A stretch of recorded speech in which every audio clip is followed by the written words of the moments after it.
Hi all, welcome to the webinar. It is 29 minutes past 5, so if we just wait another minute or so for if anybody else wants to join on, and then we will kick off.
Good evening, everyone. It is now just after 5:30, so I will get us started. Firstly, welcome everybody. My name is Abigail Jones, and I am a solicitor who works in Stowe Family Law. We are joined today also by Hannah Saunders, who is a solicitor also in Stowe Family Law, and Rebecca Spittles, who is a divorce coach. So what is Stowe Family Law? Some of you might have heard of us, some of you might not, but Stowe is a specialist family law firm, and we are also the UK's largest family law team. We offer assistance across all aspects of family law, and this is our very first breakup club in Wales. This is the very first breakup club of its kind that's happening in Wales, and we're really excited to bring this to you and all the sort of things that we have offered to help. We have a number of sessions planned over the next few months with lots and lots of special guests who are going to be able to help you through all aspects of family law or any of the assistance that you may need.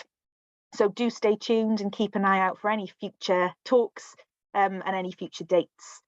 This is a complete safe space, so please do be respectful towards each other. We have a chat and Q&A function, so do feel free to pop any of your questions in the Q&A function, which you should be able to find at the bottom of your screen, and we will have some time at the end to go through these.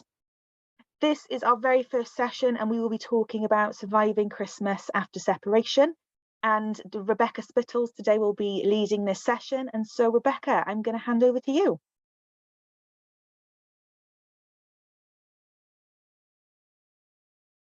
Hello, sorry, I muted myself. Hi, welcome. Thank you for having me, Abby. It's great to be here, and Hannah. So I want to talk about Christmas. I'm a divorce coach. I have been in private practice since 2016. I have been through my own divorce that included every element, including child arrangements. So when I talk, I'm not just talking from a book, I'm talking from here. And really understanding what it feels like to find ourselves in these positions. I am fortunate enough to work with lots and lots of different people, men and women, across the country with regards to divorce and separation. And so I just wanted, when we've talked about subjects, it's really important. Christmas is massive, especially when you are facing separation or are in separation, or in the first Christmas where you're actually divorced. It's the most emotive time of year, I feel. There is lots of pressure on us to be perfect, to feel perfect, to have the most perfect environment, and to all be together and all be loving each other, and that is just not the case. And so this is a space tonight to kind of explore that in a bit more detail and see what other things you can put in place to support yourself, and to make Christmas feel okay. We could even go as far as brilliant, but at this point in time, making it okay is the priority. From a legal standpoint, you've obviously got the lovely Hannah and lovely Abby here. So from regards to questions, if it comes down to that, then these are the ladies for that. If it's anything emotional, then please, pop it on the chat or on the Q&A box, as Abby said when she started. I wanted to break this into two sections. There is the part where I want to talk about being separated and or divorced and without children, and then I want to move on to what that looks like when you I'm just going to close that down. When you have got no children, but also when you have children, because the two things are quite different in the way that it makes you feel. So here we are, we're in 40 days today till the 25th of December. We're all getting very excited about it. For some of us, that's not going to be the case. And I think it's about reframing it first and foremost. The bit for me is about doing you, what makes you happy. So it's probably worth getting a bit of paper, scribbling down what it is that you want what you want your Christmas to look like, outside of being in the relationship you have been in. Where do you want to be at Christmas? Where do you want to be in the country that you live in, or do you want to go abroad? Do you want to be surrounded by friends? Do you want to be surrounded by family? Where do you want to be? That's the first thing to try and think about, just slowly and carefully, because actually now that you're not in the partnership you were in before, you can do that. You can go anywhere you want. You can be anywhere you want, provided there's the resources to do that. The second thing to really ponder on, and again, it's worth scribbling it down on a bit of paper, is what do you want to be doing? What do you want this particular Christmas to look like? We're not talking about the next 10. We're not even talking about the next 2. What do you want this Christmas to look like for you? What do you want to be doing? What have you not been able to do? That's sometimes a good start. So if your partner is somebody who loves to just sit and watch all the different Christmas bits and then the King's speech and all of that, and actually you'd much rather go out and about, then this is the Christmas to do that. If getting up and going for, cold water swim, that's something that a client of mine was saying she's going to do on Christmas Day, which she's never done before. Or if if you feel like, actually, I want to go for a big lunch and then I want to go for a massive long walk and then I just want to go straight to bed.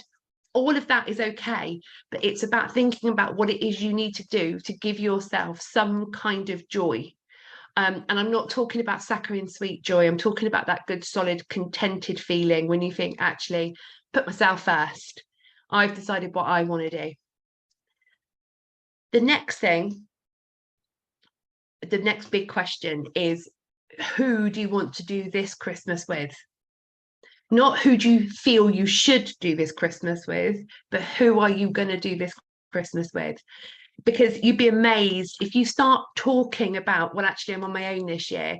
You'd be amazed at the invites that come your way, honestly amazed.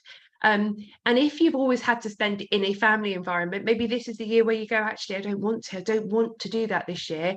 I want to go and be with friends, or I want to be on my own.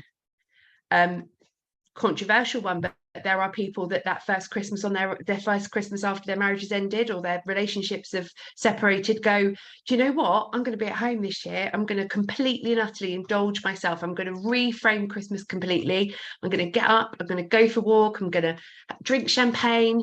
I'm going to eat a sandwich for lunch rather than having to cook a full roast. And I'm going to enjoy Christmas the next day or the day after or whenever I feel like it fits for me. But who you want there is one of the most important things, because I think for somebody who's been through this, the first Christmas I was without, I was on my own, no husband, no child available to be with me. It felt really awkward, and there was a lot of pressure from family in the most loving way possible to be with them.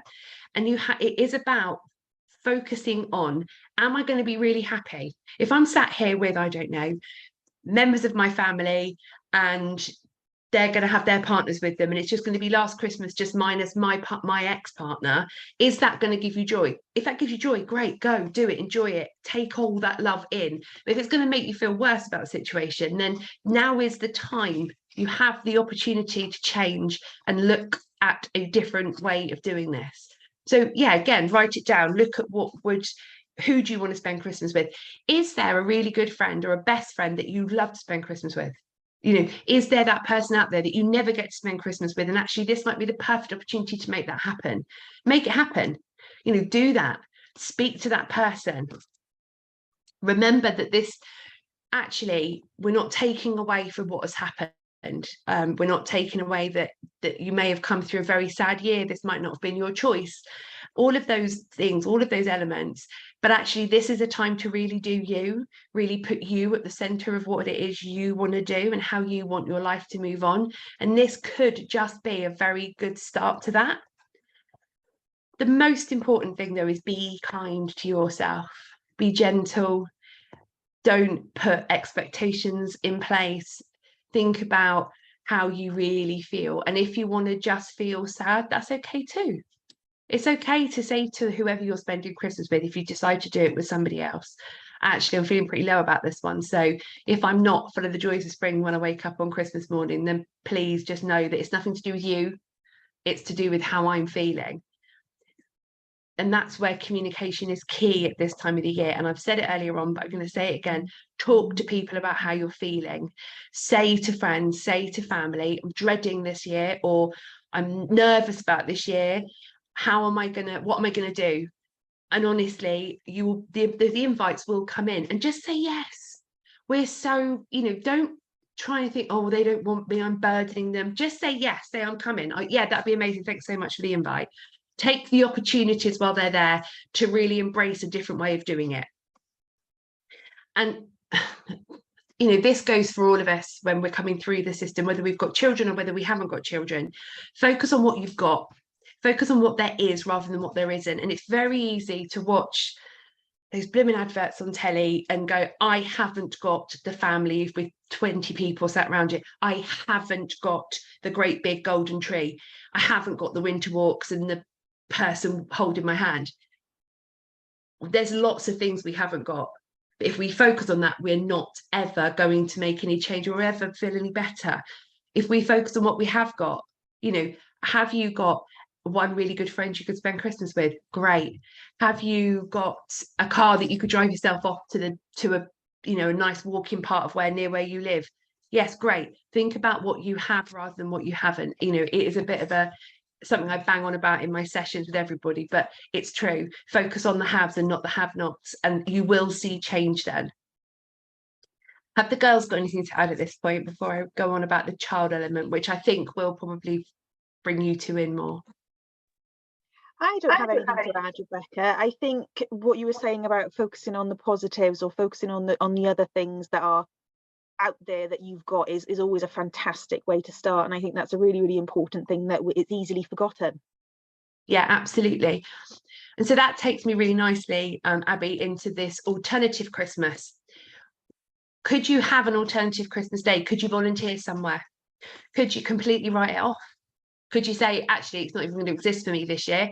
I am going to go away on holiday somewhere for a few days, not even abroad. It doesn't have to be expensive. It doesn't have to be about spending. But could I just take myself off for a few days and totally forget that it's even happening? That can sometimes be just as healing as facing it head on. It's not about hiding. It's about acknowledging how we feel and going, actually, I don't think I can do this. I really don't. I mean, the first year I spent without my daughter, I had a Waitrose all-in meal thing, like the cook yourself one. I didn't go near turkey. I didn't want anything that was associated with Christmas that year. On that date, the 25th of December, that we all get so hooked into. So is there an alternative? Is there a volunteering scheme you could join? Could you go and work, go and befriend somebody? A lot of the nursing homes have like Christmas dinners where you can go in and join their Christmas dinner with people that don't get any visitors. There's no end. There is absolutely no end to the things you can do. If you feel that being busy would be a better thing, volunteering to serve dinners somewhere keeps you busy. If that's what you need to do, then that is an option there for you. Think outside the box. That is the absolute key with this. Right.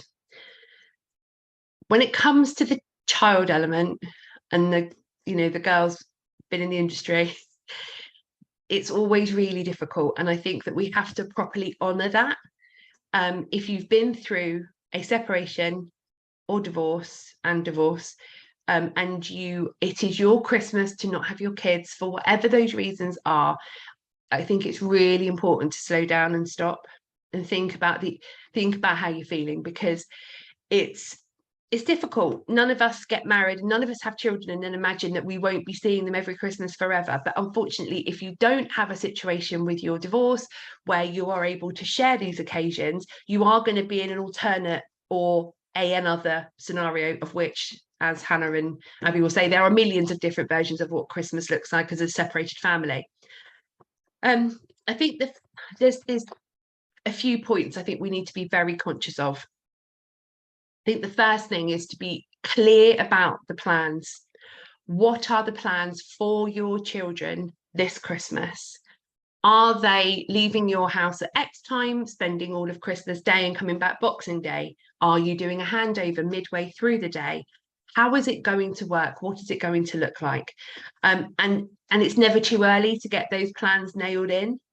It's one of the most contentious discussions within, my workspace and within Hannah and Abi's, who wants what, how many hours, all of those kind of things. And I think it's about, you need to be clear, because not just for you, of course you matter in all of this, but it's the children. Being able to say to your children, whatever their age group, right, so you can enjoy Christmas Day with the other parent, and it's going to be great, and I know this, and you're going to leave on this day and you're going to come back on this day. Them knowing as a child that, oh yeah, the parents have got it sussed, they know what they're doing. That is one of the most important elements of any child arrangement, whether it's Christmas or not. But in these particular really emotional times, keeping your schedules solid and clear is really important. Is it, Abi, Hannah, is it too early to bring that in for you guys? Do you want to talk about child arrangements at this point? I'm happy to jump in, or Hannah, I think we can easily segue in from that. Yeah, I thought so. Thank you, Rebecca. Hannah, do you want to take it? Yeah, of course. So, I mean, with sorting out child arrangements for Christmas, so as Rebecca's already said, communication is key. So whatever kind of works best for you, if you can pick up the phone to the other parent and have a more informal conversation, if you have that relationship, then do it that way. If communications are slightly more strained, then there's kind of parenting apps available, which you can download. So there's kind of App Close, Our Family Wizard, to name a few, and they've got a shared calendar in them. So you can kind of mirror kind of what you're doing with the children. So there isn't that element of, oh, well, I didn't know about this or anything like that. So it's more often than not, if it comes out the blue, that's when the arguments start, or if someone's assumed something's happening one way and they're told kind of 2 weeks before Christmas, oh, actually, no, I'm having them, then more arguments can start. And at the end of the day, as Rebecca's already said, kind of it's about making sure, I mean, one, the children are okay, but that also you're okay and you know what's happening. No, absolutely. Completely agree with you, Hannah. And like Hannah and Rebecca have said, I think it's super important to start thinking about it as early as possible. It's never too soon to start thinking about Christmas. What you don't want to do is think, oh, I'm 2-3 weeks away from Christmas and we are still arguing about what's going to happen on Christmas Day or Boxing Day or even Christmas Eve. And I think the sooner you think about what's going to happen, the better. Like Hannah said, if you can talk to each other, absolutely talk to each other. Mm-hmm. If you can't, then it's at that point you need to really start thinking about alternative ways to get things sorted, whether that's going through mediation or speaking to somebody like Hannah or myself. It may be at that point you think, right, I need to take that step. And it's what I would say is don't ever leave it too late. Try and get that information as soon as possible. Yeah, brilliant. Thanks, Abi. And I think, as Abi and Hannah said, mediation is a fantastic route. If it's possible, then mediation is a great way to come to these, or, speaking to these ladies here and getting more of a steer of it from that point of view.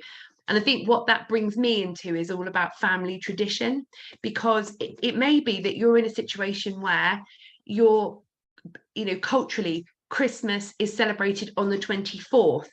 therefore making the 25th not as important. So you are able to actually maybe shape it in a different way. But it is just about clarity. I can't bang on about it enough. It's so important that we know what's going on. The children know what's going on. You can plan, they can plan, and the kids can plan and get excited without worrying and thinking, oh God, where am I going to be? What am I going to do? So the second part to, being away from your children at Christmas is reassurance. Especially when your children are a little bit older, sort of 5, 6, 7 age group up, active reassurance. Mum's going to be okay. Dad's going to be okay. You're going to have a great time with the other parent. Children pick up on things at lightning speed. And if they feel as if you're not happy with this decision, then they are going to take that on board. Now, I'm not saying for a moment we need to be jumping around, skipping and laughing and saying, great, you're not here. That's unrealistic, completely and utterly unrealistic. But what we do have to be really aware of is our children want us to be okay. And sometimes it's almost like that kind of case of permission. They need to hear that you're all right and you've got plans so that they can feel all right about it. And I think, within this, within any kind of divorce, that's the case all the way through. But when it comes to Christmas, it's like so highlighted. It's just unbelievable. So active, positive reassurance. If they say, oh, what are you going to do on Christmas Day, Mum? Well, I'm going to do this. I'm going to go and see so-and-so. I'm going to go and have some lunch with blah, blah, blah. Or I'm going to go and spend the day with Granny. All of those things, they're all completely fine. And oh, it'd be brilliant because I'm going to see, because you've got the clarity, you then go, but I'm going to be seeing you on the 27th and we're going to have our Christmas Day that day. And Santa's going to visit that day. It doesn't have to be that just because they're not with you on the 25th that you cannot have Christmas Day that day. Santa has a tendency to come a couple of days after, and that's definitely happened in my house. Santa's had a visit in one home and then had a visit in my home a couple of days later. So it's all work. There's always a solution. It's just about keeping your mindset focused on the solution rather than, again, all the things that you haven't got. Obviously, with Christmas, there are people that choose to do not just the alternate Christmas Day, where maybe one parent always has Christmas Eve, one always has Christmas Day, or that they change Christmas and Boxing Day and New Year and New Year's Day.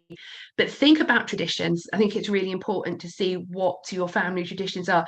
If your entire family only ever meet up on Boxing Day, then let's do Boxing Day. I think it's really important to think outside the box and think away from this focus of the 25th of December. I'd quite happily cancel it, the day, the number, because it causes so much, it puts everybody into micro focus and it's really contentious. So sort of coming towards the end, I'm not coming towards the end as such, but build new traditions. And it's never too late to start that. And I know it's something that you see a lot on telly in the run up to Christmas, but it's true. If as a family you on Christmas Day always did, I don't know, a walk to your friend's house and you always had pre-Christmas drinks, perhaps you move that and you have your Christmas drinks a couple of days before, and that becomes a tradition that you bring in as that parent. Maybe you say, well, the third weekend in December we'll always go and see Santa, or we're going to have a whole new decorations for the Christmas tree. Again, that's not an expensive thing. There's Vinted, there's Facebook Marketplace, there's all these places where you can pick stuff up for free some of the time. So think about how you can redo things. Someone just said, love Vinted. So do I. Vinted, you can completely reframe what Christmas looks like for you. It doesn't have to be dictated by what you see on TV and the adverts. And then finally, and this is a tricky one and a slightly more sensitive subject, but do your best as the parent who doesn't have their child with them to manage the pressure of extended family. It's a really big deal. I've heard friends even say, well, you know, for my mum, Christmas is the most important day of the entire year. It's imperative she has everybody around her Christmas table. Well, if your child can't be there, that's because you are separated, and your child needs to be with the other parent, and that other parent really is looking forward to having their child that day. You know, find ways to explain that to the wider family. Look, guys, Christmas this year, it's going to be different because, you know, little Tom is going to go to his dad's, and so I'm going to be coming on my own this year.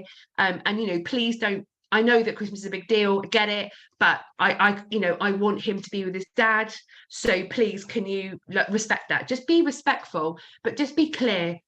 Again, it comes back to that good old thing, communication. That is the key to any of these situations, whether you are separated and on your own without children, or you are separated and you have children. It's communicating continuously to everybody about what is happening and how it's happening. And then no one can be in any kind of illusion. I think to finish, the two key things, and it's a theme in my coaching space all the time: be kind to yourself. And by that, don't mean like candles and hot baths. I mean putting stuff in place for yourself, choosing to have a plan in place and going, right, I really want to know on the 24th, I'm going to drop my child, and then I'm going to go and do this. And then on Christmas Day, I'm going to do that. That's not being, you know, controlling of your own time. It's just making sure you know what is there in the future for you, just to give you that reassurance. You might never have to do it again. Next year, you might feel, next time it's your time on your own, you might feel totally different. This year, you know, this is your first year, you just need to be a little bit more aware of what you're doing with yourself. And, you know, it's a very overused phrase at the moment, but do you unapologetically, completely, and just, you know, suit yourself, because you might not get this chance again. You might never get the chance to have a Christmas, because you may meet somebody, you may not, but you might not get the chance to do exactly what you want. So just take the time and put yourself first, make yourself the priority. That's fab. Thank you, Rebecca. I have to absolutely agree, echo what Rebecca says. It's a different time of year. It's going to be different, but different isn't always, or doesn't always have to be, an absolutely negative thing. We make it how we want it. Absolutely. I can see we've got a question in the Q&A box. So it says here, I have a question. Mediation failed. I've applied for a conditional order. Our child has special needs, intense separation anxiety, autistic, part-time at special school, which his dad doesn't accept. His dad refuses to leave the family home, and it's a psychologically DV situation. Any advice on how to plan Christmas? I think that's a little bit of a question for that overlaps with myself, Hannah, and yourself a little bit there, Rebecca, I think. Yeah, absolutely. I think this is a real, I mean, there's lots of factors in this, isn't there? So I think if we break it down, with regards to the application, you know, that's yours. Handing it over. With regards to the child, so I'm assuming from this that you're all going to be together in the one home on Christmas Day. I think I would be asking myself I think if you were here now, I would be saying, what does Christmas usually look like? What's it look like in the past? Are we able to replicate that at this point, rather than making any sudden changes emotionally for the child with the intense separation anxiety?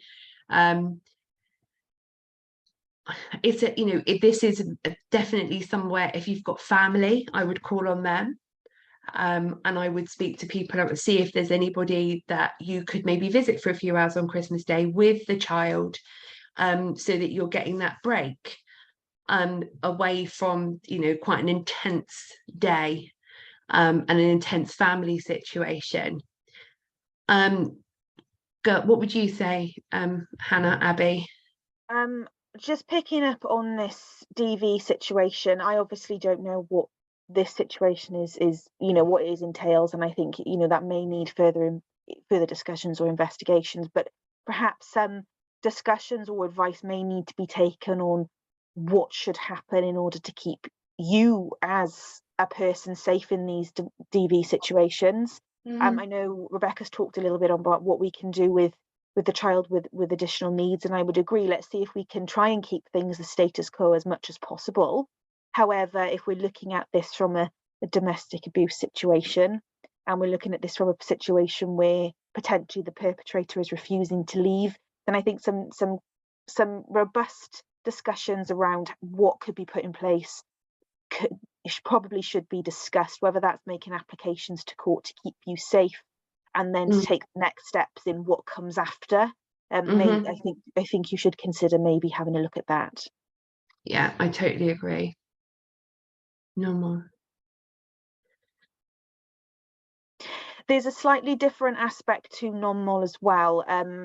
That is only in related to occupation of a property. I obviously can't. I'm not going to be able to advise specifically on your circumstances. I don't know the ins and the outs. Non-mol is one aspect, but you've got an occupation order that's a slightly different aspect of it, but comes under similar realms of non-mols that only really deals with the occupation or exclusion of living in a property.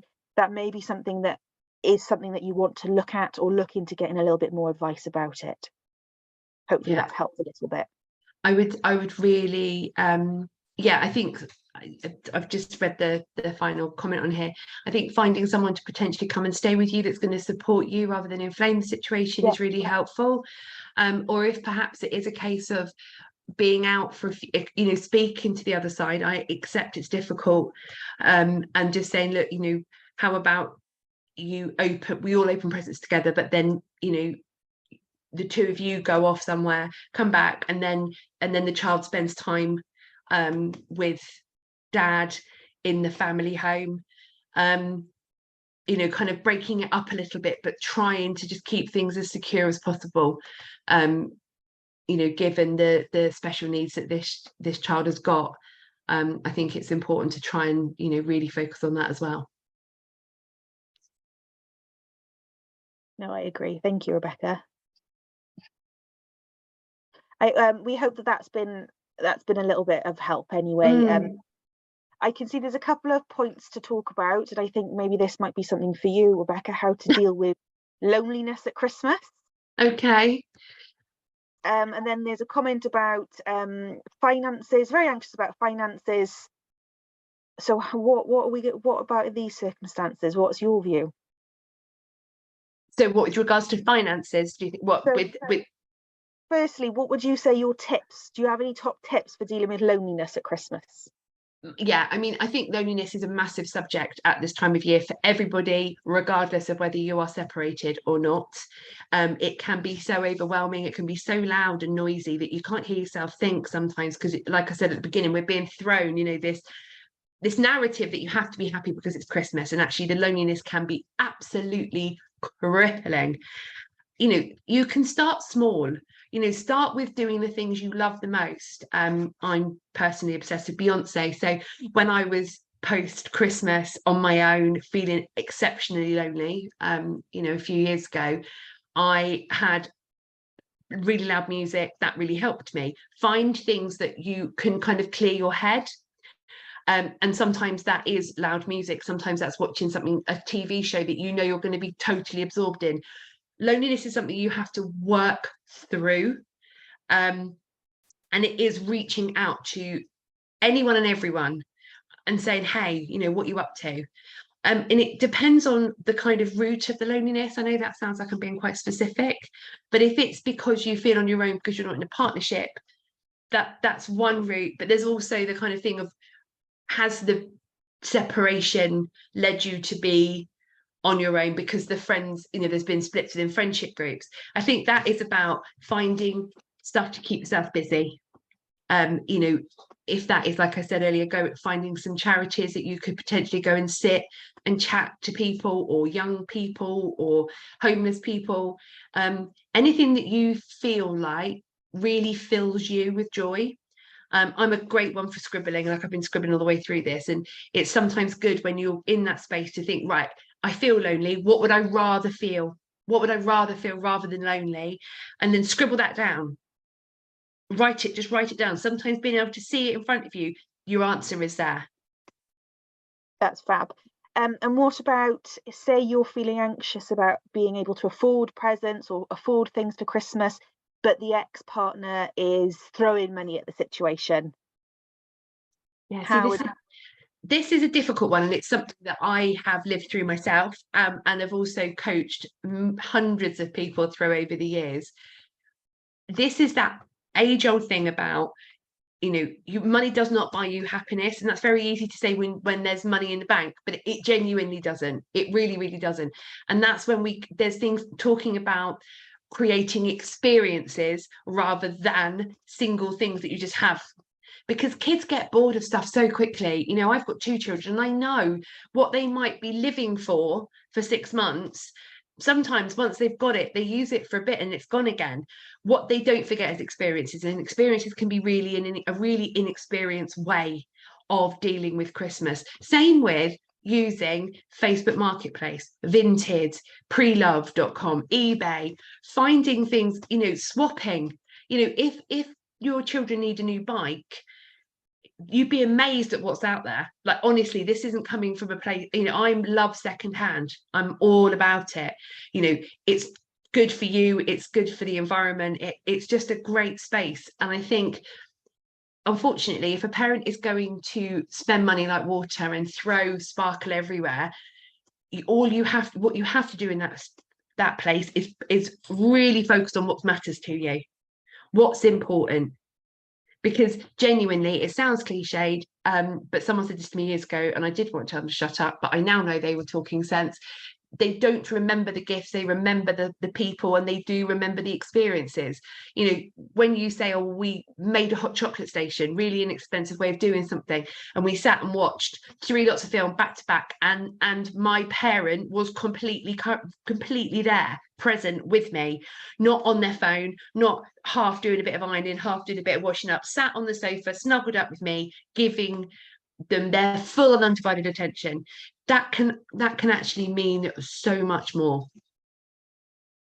Amazing. Thank you very much, Rebecca. I think that I agree. Experiences are always top gifts for me. Yeah, definitely. And me still, like, even now, as a grown adult, I much prefer someone saying that, let's not do presents, let's go out for lunch and just all have lunch together. And then there's not an extension. No, absolutely. We have another question that's popped up in the Q&A box, and it says this: my ex is demanding to take our daughter to Italy for 7 days over Christmas. He says that this is his demand and non-negotiable. He sees her 2 nights per month and has one relative in Italy. He wants to pick the dates based on flights. Is this reasonable? Abi, I think, Hannah, this one's for us. What do you think? Yeah, so I mean, in short, no, it's not reasonable. I mean, child arrangement is not a demand, it's not a non-negotiable. It's all about communication. I mean, my first question would be kind of, is there a child arrangement in place already, or are you doing it between yourselves up till now? Because now's the time. If he is going to force this, then consideration of taking legal advice in respect of this, and potentially arrangements if this is going to be how he approaches arrangements in the future. No, I agree, Hannah. And I think it's also important to note that if you are going out of the country with your child, that you do need to have the consent of everybody with parental responsibility. So this is not a demand situation. This is a collaborative approach, or it should be a collaborative approach. So I think maybe some consideration on looking at legal advice might be helpful. Hopefully that's helped a little bit. And just considering kind of the 2 nights per month going on to 7 nights abroad, I mean, that's every reason to have concerns. And kind of the approach of the court would be kind of, would a child be okay with that? Would they feel secure in that environment and things like that? Yeah. Fab. Thank you very much, Hannah. and just to add to that, just from a kind of thing, also, has that happened before? Like, have you been to Italy and shared that experience as a family, or is this the first time this has come up? Is this something that you've oh, so I thought I'd read that then. If that's, I think it's worth, that's also something worth to kind of think about. Has this been something you've enjoyed as a family, and now he just wants to do it on his own, or is this something that's never happened before? Yeah, absolutely. Another comment is the children are due to spend time with dad over Christmas, but now do not want to go. What do I do?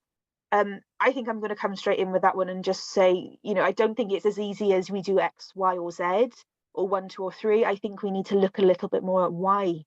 The question is why.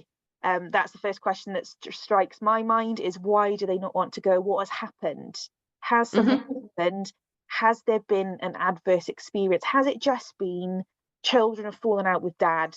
Because every parent, and I don't know this as a full parent, I know this as a step parent, has gone through experiences where you fall out with your children and they don't like you.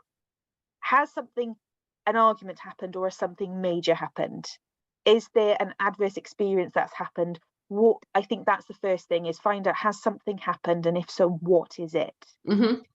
Because if a child is saying I don't want to go, that's always going to be a flag in my mind to say, well, why does that child not want to go?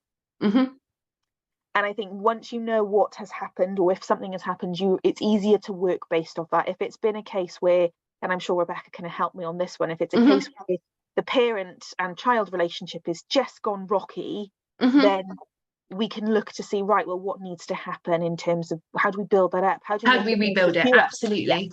How do we get the other parent to look at this in a way that is more child focused and makes it more secure? If something has happened, then that's a different situation altogether.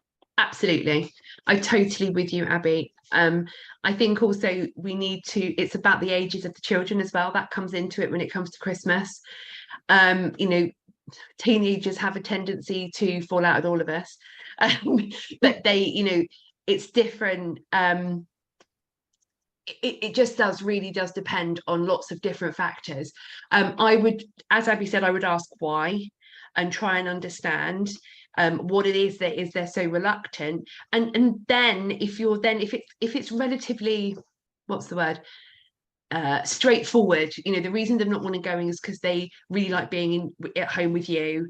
It's about positive reassurance. It's about saying, gonna have a great time, gonna go all your prezzies, gonna see, you're gonna spend time with the other parent, and you're gonna see auntie blah blah blah, and it is about, if you can, excuse me, where possible, communicating with the other side in a much more conciliatory tone, just saying, look, they're a bit nervous, what can we do to support them coming to you for Christmas? But yeah, it is about encouragement, isn't it? I mean, it's something that I hear, I'm sure Abby and Hannah do. We do hear it where children, especially if it's their first or second Christmas with their family separated, don't forget they're processing all of this too. Yeah, absolutely. And it's difficult for them. If it's difficult for adults, it's even more difficult for the little ones. Absolutely. Fab. I think we've got one more question in the Q&A, which is, how do you promote positive reassurance with an ex who does not acknowledge the child's additional needs? That's a difficult one, I think. It is a really difficult one. And again, something that, I think we have to be careful about how we use the word positive. Yeah. I get on my soapbox about it quite a lot. But let's just think about it being practical reassurance. And I think your child better than anybody. And so then that has to be something that you can trust in your own feelings. But I think so it is a really tricky one, Abby, but I think what I would be thinking with this, what I would be feeling with this is, right, okay, dad doesn't accept the additional needs, but what are the things that he does accept? What does he know in his mind? What does he accept? Or what is he accepting of within the situation? That would be my question. sorry, it took me a long way around to get there. What can you recognize, what can you see in him that he does understand about this child? You know, does this child love Thomas Tank Engine for random, and dad's really good at, you know, they do loads of Thomas Tank Engine focused stuff. Take it away. I think sometimes we can take it away from the needs and move it towards, take it into other spheres, but it's a tricky one, really tricky one. No, I agree. I think it is a tricky one, and I think especially when you've got children who have any sort of extra additional need, it does put a little bit more of a complicated spin on it. Oh, it really does. Yeah. And as a mother, my son has Senko need and loves routine. Yeah. Really loves routine. You know, there is no movement from that, and so, you know, it is about, but there is also other things that away from that, there are other bits that he absolutely loves. Yeah. I think the only thing I'd probably tag onto that is, we unfortunately are not ever going to be able to force someone to accept something they don't want to accept. Absolutely not. What we can do is we can manage, and this is probably a little bit Rebecca's realm that I'm talking here, but I love this, Ab, go for it. What we can do is we can manage our reaction whenever that child comes home, and that's not to say that they're going to come home in a perfect manner.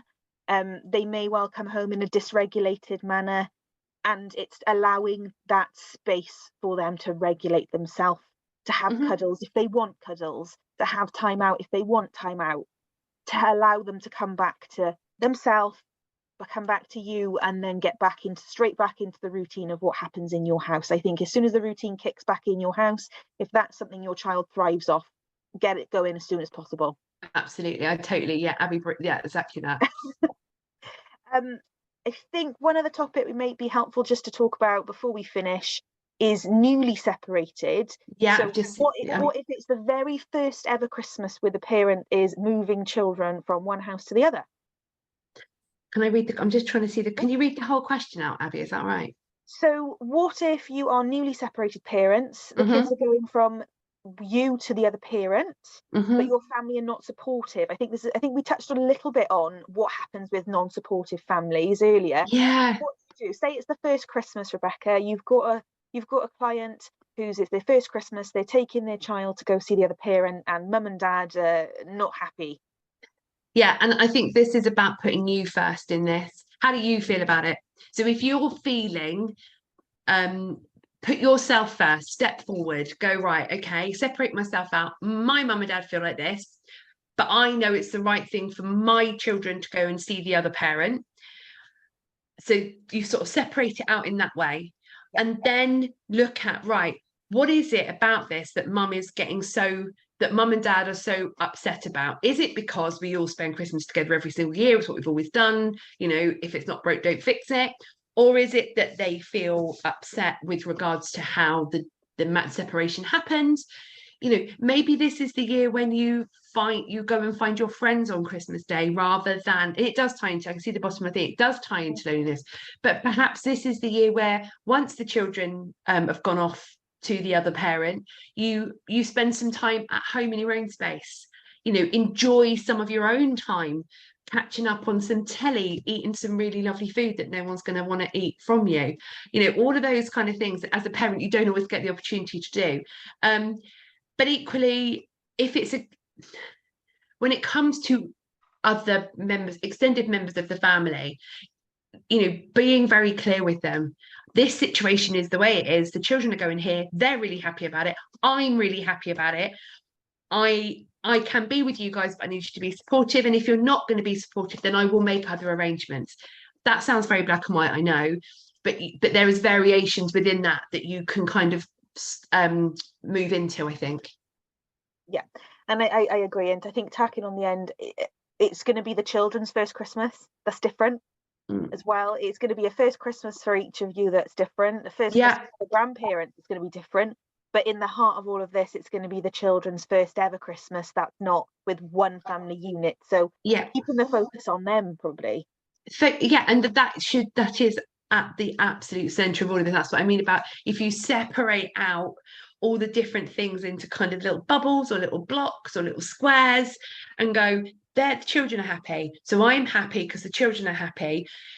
this extended family, they've got their views on it, but actually the children are happy. So you can reiterate that back up the line, you know, please rest assured, mum, then, you know, they're going to have the best day ever. And it's really important for them because this separation is happening to all of us. And sometimes it is about having that really personal conversation with your parents and saying, look, I know you're sad too. You know, this is a separation of your family too. And I hear that, but right now I really need you to back me so that I can do this big thing, which is saying goodbye to my children halfway through Christmas or before Christmas or after Christmas, you know, whatever it looks like. Yeah, and I just think in this sort of situation, as kind of we've already raised, communication is key. And one thing you can almost focus on or just help with kind of taking it in is that there is so much love for these children and everyone wants to spend them with them. And obviously, but at the end of the day, you almost need to say to, if it's your parents, kind of, you need to be treated as a kid, like you need to be looked at, because this is hard. And you know, I have had those conversations with my parents, you know, in the early days of my separation and divorce. It was just after Christmas my divorce happened, but I had to say, when it was my first weekend without my daughter, when she first went to spend the weekend with her dad, I went home to my parents and just went, oh, I just need to be like the kid again for a bit. And I've had a friend who didn't have that relationship with her parents, and so she, you know, she came to me and was like, they're in the first weekend with their dad, I don't know what to do. Come here, come and hang out, come and eat nice foods. You know, I'm a bit of a feeder, but you know, eat nice food, chill out, sleep, whatever you need to do, rest, recoup before you go back to this single parenting malarkey. Fabulous. Just one final call, see if anybody has any questions, any last questions they want to ask before we shut off today's talk. Thank you everybody anyway for all the questions. It's been really good, really interesting questions we've had. What do you guys Brilliant think? Questions. Yeah, and I hope we've kind of helped even just a little bit or set you on with the next step. Fab. As I said at the start, this is the very first in a whole series of meetings we're going to be having. There's going to be different guests on each time. They're going to be talking about different topics. So I think there's probably going to be a topic for everybody. We're really excited to be able to host this breakup club, as I hopefully hope that Rebecca is also super excited. Oh, I'm so excited. I'm so excited about it. And I think it's really important, if there's subjects that people really want to, you know, they want us to bring the specialists in on, you know, email in and say, we really love to see this person have a chat or whatever. So yeah, absolutely. So yeah, everybody keep your eyes open for any further events, anything that might be of interest, and thank you all very much for attending. I hope you've all taken something out of it, and I hope we've all helped a little bit. Yeah, definitely. Take care all. Thank you. Bye. Thank you. Bye.